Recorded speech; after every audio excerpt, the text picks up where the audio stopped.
আমরা যারা টেক লাভার আছি বা আমরা যারা ফোন লাভার আছি তাদের কিন্তু সবারই একটা পছন্দ থাকে, হয় আইফোন থাকে না হলে স্যামসাং এর ফোন থাকে। আর এই দুই ফোন যদি মিলেমিশে একটা ফোন তৈরি করে তাহলে কেমন হবে? আর জি, সেটাই হতে যাচ্ছে এই 2024 সালে শেষের দিকে। আপনারা এরকম একটা গুড নিউজ পেতে যাচ্ছেন। আরো এরকম অনেক গুড নিউজ নিয়ে আজকের এই টেক নিউজটা সাথে দিয়েছি। সুতরাং আপনারা শুরু থেকে শেষ পর্যন্ত অবশ্যই দেখবেন, তা না হলে কিন্তু অনেক মিস করে যেতে পারে। আইফোন 16 এবং গুগল পিক্সেল 9 হতে যাচ্ছে 2024 সালের একটা পরীক্ষিত দুটি ফোন, যাদের মধ্যে একটি মিল কিন্তু অবশ্যই থাকবে। সেটা হলো এদের যে ডিসপ্লেটা তৈরি হবে তা হবে স্যামসাং এর তৈরিকৃত একটি ডিসপ্লে। কারণ বুঝতে পারছেন যে স্যামসাং এর তৈরিকৃত ডিসপ্লেটা কিন্তু আইফোনের সাথে ইউজ করা হচ্ছে, যেটা আইফোন এবং স্যামসাং দুটি মিলে কিন্তু ফোনটা তৈরি হবে। এবং আইফোন এবং গুগলের ফোনগুলো কিন্তু স্পেশালি ক্যামেরার জন্য বেশি হাইলাইটেড হয়ে থাকে, কিন্তু এবার কিন্তু তারা স্যামসাং এর ডিসপ্লে যদি ইউজ করতেছে তাদের কিন্তু ক্যামেরা এবং ডিসপ্লে দুটাতে কিন্তু আমরা ভালো পারফরমেন্স পাবো বলে আশা করতেছি। সামনে গুগলের একটা গুগল ইভেন্টে কিন্তু গুগল পিক্সেল 9 ফোনটি লঞ্চ হওয়ার কথা আছে।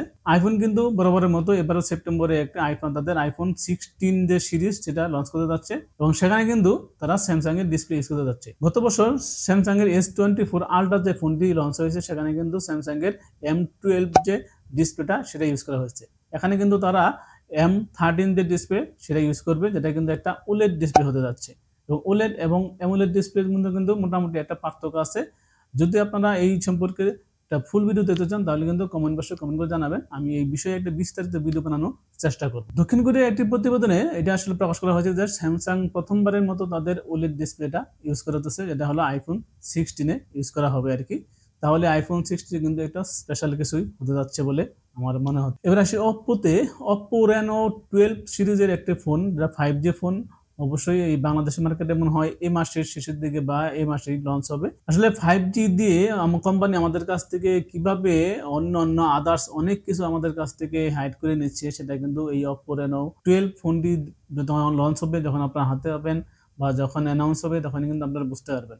এই ফোনে কিন্তু তারা মিডিয়াটেকের একটা চিপসেট ইউজ করছে, যেটা কিন্তু আসলে এই 40,000 বাজারটা কিন্তু মিডিয়াটেকের চিপসেটটা আমরা আসলে খুব একটা প্রিফার করি না। তাহলে একটা ভালো যদি হতো, সেটাও কিন্তু না। আর এখানে কিন্তু আমরা ভিডিও কোয়ালিটি Oppo কিন্তু দেখেন যে এদের ক্যামেরার দিকে মোটামুটি আগে থেকে নজর দিয়ে থাকে, কিন্তু এই ফোনে আপনারা দেখতে পাবেন যে ক্যামেরার দিক দিয়ে তারা অনেক কিছু হাইড করতেছে, যেটা আসলে লঞ্চ করার পরে হয়তোবা দেখতে পারবেন। সুতরাং আপনারা যারা এই প্রি বুকিং এ এই ফোনটি কিনতে যাচ্ছেন তারা কিন্তু অবশ্যই কিছুদিন আপনারা অপেক্ষা করেন। ফোনটা লঞ্চ হোক, লঞ্চ হলে কিছু দামও কমবে এবং এর কিছু স্পেসিফিকেশন আপনারা দেখতে পাবেন, দেখে তারপরে কিনেন। আপনারা যারা হন্য হয়ে এর ডিজাইন দেখে যারা প্রি বুকিং করতে যাচ্ছেন তারা কিন্তু আর কিছুদিন হলো অপেক্ষা করেন, তারপরে ফোনটি আপনারা কিনেন। এটা হলো আমার পক্ষ থেকে আপনাদের একটা পরামর্শ। আরেকটি নিউজ, সেটা হলো স্যামসাং কিন্তু এবছর শেষের দিকে তারা কিন্তু ফোল্ডিং সেট যারা ইউজ করেন, তারা কিন্তু স্যামসাং এর ফোল্ডিং সেট বা অন্যান্য ফোল্ডিং সেট যারা ইউজ করেন তাদের কোনো একটা সুখবর আছে। তাহলে স্যামসাং এবছর শেষের দিকে একটা তাদের Z Fold 6 ফোনটি লঞ্চ করতে যাচ্ছে, যেখানে কিন্তু তারা 10 মেগাপিক্সেলে টেলিফটো যে লেন্সটা সেটা কিন্তু ইউজ করতে যাচ্ছে। বুঝতে পারছেন টেলিফটো লেন্সটা যেহেতু তারা অনেক জুম করতে পারবেন আপনারা। আর এখানে কিন্তু তারা 12 মেগাপিক্সেলের একটা আলট্রা ওয়াইড লেন্স ইউজ করছে, তার মানে এখানে তারা 3টা ক্যামেরা ইউজ করবে। এটা হলো মেইন ক্যামেরা, এটা হলো আলট্রা ওয়াইড ক্যামেরা, এটা হলো টেলিফটো জুম ক্যামেরা। এটা কিন্তু আর কিছুদিন পরে এর বিস্তারিত ফুল ভিডিও নিয়ে আসবো। এই ছিল আজকের মতো টেক নিউজের আজকের খবর।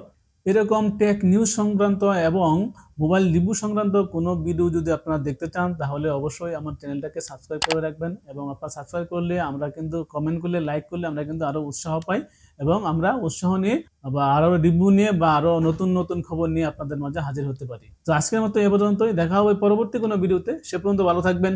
আল্লাহ হাফেজ।